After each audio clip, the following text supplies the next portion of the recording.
Hey everyone, and welcome back to Storytime. In this video, we're going to be looking at the subreddit r/choosingbeggars, where people become way too picky when it comes to begging for something.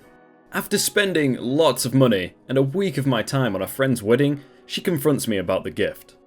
My husband was asked to be the best man at his longtime best friend's wedding.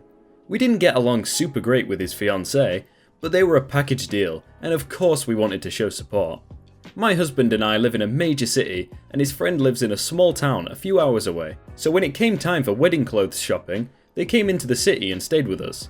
The friend, his fiancée, her BFF, and her mum. The fiancée invited me to go with them to pick out wedding dress/bridesmaid dresses, as I was the only one not in the bridal party. I thought, just to be inclusive. I went along, and after everything was picked out, the fiancée put her nose about an inch away from my nose and said, "Will you be one of my bridesmaids?" I was caught really off guard and felt like I had no choice but to say yes. This girl is the kind of person who gets her feelings hurt anytime she hears no. Like, even if she invites you to do something with no notice and you already had plans. If you say no, it's going to be weeks of drama and pouting. So I stammered something about how flattered I was, and suddenly I was stuffed into a mermaid green monstrosity of a bridesmaid dress. When it came time to pay for the dresses, I was told that we were expected to buy our own dress. The dress she had picked for us to wear was about $125. This was an unexpected expense, but I kind of sighed and pulled out my card. Then, when they were buying the wedding dress and mother-in-law's dress, their card didn't work. Tried 3 times, declined. So I had to pay, and they'd say they'd hit me back later. Another $450. The best man clothes were also a fiasco. The groom decided on formal tuxedos with tails and top hats. The rental on that ended up being $200 plus $50 for a top hat, which I guess we had to buy and couldn't rent. But that's cool. Totally lots more occasions that would call for a top hat, right? So that was that, until the week of the wedding. We bypassed a lot of the wedding showers and engagement parties, as we were not living in the same area and could not drive down every other week. We did come down the week before for me to attend the bachelorette party and my husband to host the bachelor party, and we stayed until the wedding. I spent about $200 on bachelorette party gifts, as another bridesmaid asked me to pick up something for her too, and she wanted me to buy these glass toys that were decidedly not cheap. Obviously, she didn't pay me back, and I was getting used to that. The groom is a gamer nerd, so they had a LAN party for the bachelor party. The only expense we ended up fronting for that was drinks, which ended up being about $300. It became increasingly obvious through the week that no planning had gone into the wedding itself. The city park had been reserved, but no chairs or decorations had been arranged for, and the food and cake were all going to be DIY. It took an army of everyone involved, aside from the bride and groom of course, to make all the finger sandwiches, baby quiches, mini cheesecakes, and other nibbles required. It was the height of summer in the south, and hauling 100 folding chairs and striking twinkle lights and flowers in above 100-degree weather was indescribably frustrating. Nobody in their right mind would plan an outdoor wedding in July in our area, and also select ultra-formal clothing. No. The bride was 2 hours late to her own wedding. She had a friend come and do all our hair, and she expected to be paid $50 at the end. Money is just hemorrhaging out of me at this point, and I'm in such a state of exhaustion and shock that I no longer care. The wedding happens. Everyone seems happy. My husband and I were preparing to drag ourselves home to recuperate physically and financially. Then, the bride stops me. She grabs my arm. Oh, I think. This is where she thanks us for helping make her big, nightmarish day a success. No such luck. She is crying and shaking with anger, and she says, I guess you didn't get me a wedding present. Just so you know, when someone invites you to a wedding, you are supposed to get them a present. I froze, and I could not close my mouth. I'm sorry, what? She got dragged off to take such and such picture, and I was still standing there, failing to compute what had just happened to me. We just left. Couldn't really say bye or anything.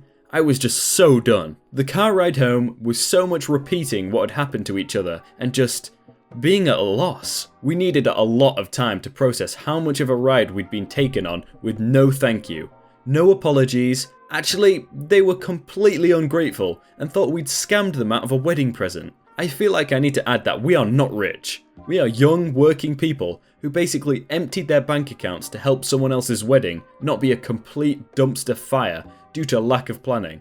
Oh my god, these guys seem like such toxic people. If they were in my life, I don't know about you guys, but they would be blocked on everything. I just want to cut them out of my life. You sold your guitar? I'm going to sue you. A quick bit of background. I'd been looking for a new guitar for ages and had my heart set on a Telecaster. I found the absolute perfect one in a local store, but I decided to wait a few days before buying it. It was going to cost me $2,000 and I didn't want to make it an impulse buy. A couple days passed. I went back to the store to buy it and it had been sold. I was devastated.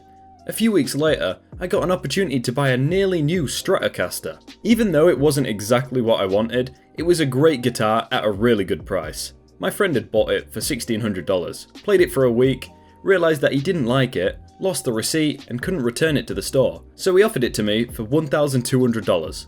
Sold. My girlfriend was super annoyed when I bought it. At the time, I thought she was mad because I was being irresponsible with my money, but Christmas rolled around and I found out why she was angry. She'd bought the Telecaster that I really wanted and gave it to me for Christmas. Once the holidays were over, I put the Stratocaster up for sale. This was the very first reply that I got to my ad. Hey, guitar still available? Yup, and if you have any questions, I'd be happy to answer them for you. Yeah. Is the price firm? Pretty much. This is already the cheapest American standard being advertised here, and none of the others in its price range have locking tuners. Having said that, if you're a serious buyer, I might have a little wiggle room. What did you have in mind? Can I have it for 400 cars? Cash. I'm asking 1,200. Yeah, and I'm offering 400. Take it or leave it. No, sorry. 1,200 is a really fair price. That's for the guitar, hard case, and all the case candy. Plus, free shipping within Canada. I can't knock $800 off. By a little wiggle room, I was thinking maybe I could let it go for $1,100 or something. Also, if your display location is correct, we're about 2,000 kilometers apart. Unless you're willing to drive 20 plus hours to get it here, we can't do a cash deal. Any sale would have to be done via PayPal. PayPal, stupid crooks.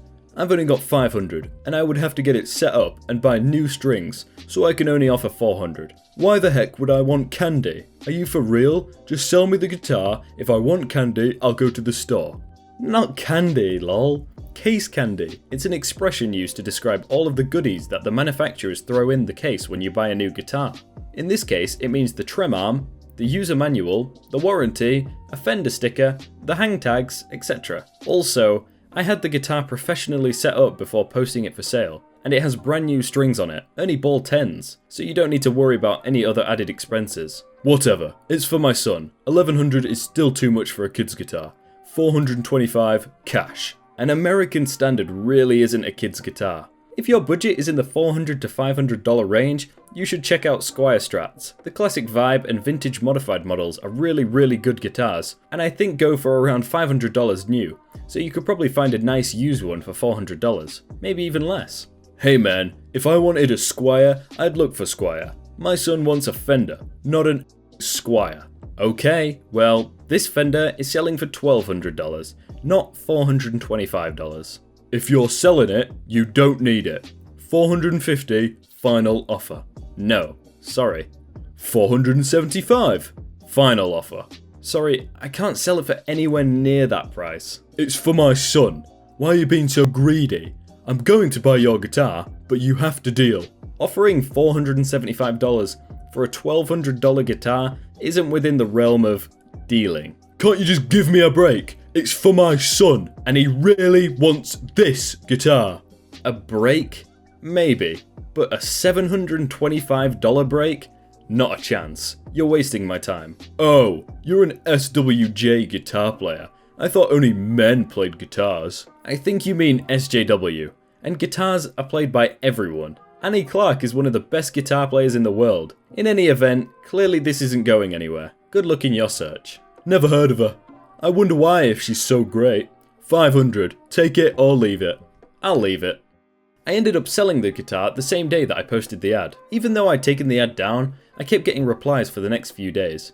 I didn't pay too much attention to them or who they were from. I just gave them the same stock. Sorry, it's been sold. To the 10 or so messages that came my way. Then this one popped up from my phone. Guitar still available? No, sorry, it just sold a couple of days ago. I pulled the ad after the sale, but apparently if it's in your cache, it will still show up on the website if you search for it. How much did it go for? $1,200. I'm gonna sue you. Huh? We had a contract. What are you talking about? Are you sure you're talking with the right person? Yes, idiot, I'm sure. We had a contract and you broke it. I don't know what you're talking about, and really think that you have me confused for someone else. I was selling the red Strat, American Standard. I know, stupid. Boy, are you stupid. What contract are you talking about? I said that I was gonna buy your guitar, that's verbal contract, and you sold it to someone else, which is broke the contract, and now I'm gonna sue you. Laugh now, stupid, because the judge is going to make you cry. You broke the law, and now you're going to pay. Honest question, are you okay? You're not really making sense. Go get me that guitar and sell it to me for $500, like we agreed, or I'll sue you. Hurry up, stupid! The guitar has been sold. We didn't have a contract, and you have no grounds for a lawsuit. No, I said I was gonna buy your guitar. That's a verbal contract. You owe me that guitar. Also, it was for my son, and you knew that. When he didn't get it after I promised it, he cried. That's emotional distress damages, and you have to pay for that too. Big dollar. I'm sorry that your son is upset, but you shouldn't have promised him the guitar if you weren't willing to pay for it. Once again though, we didn't have a contract, and it's not my fault that you disappointed your son. I suspect he's used to that though. Now that's slander! Keep digging your hole, stupid! You're hilarious, but unfortunately, I don't have any more time to waste on you. Have a nice day. Give me your name and address so my lawyer can contact you to sue you. No. That's obstruction of justice! Keep digging, hole! Have a nice day. Everyone named Sheldon gets a free laptop. Hello, are you still selling the Razer Blade 15? Yes. Do you want to buy it? Yeah. Is it available at $150? No, the price is negotiable, but it should be in the $1,500 range.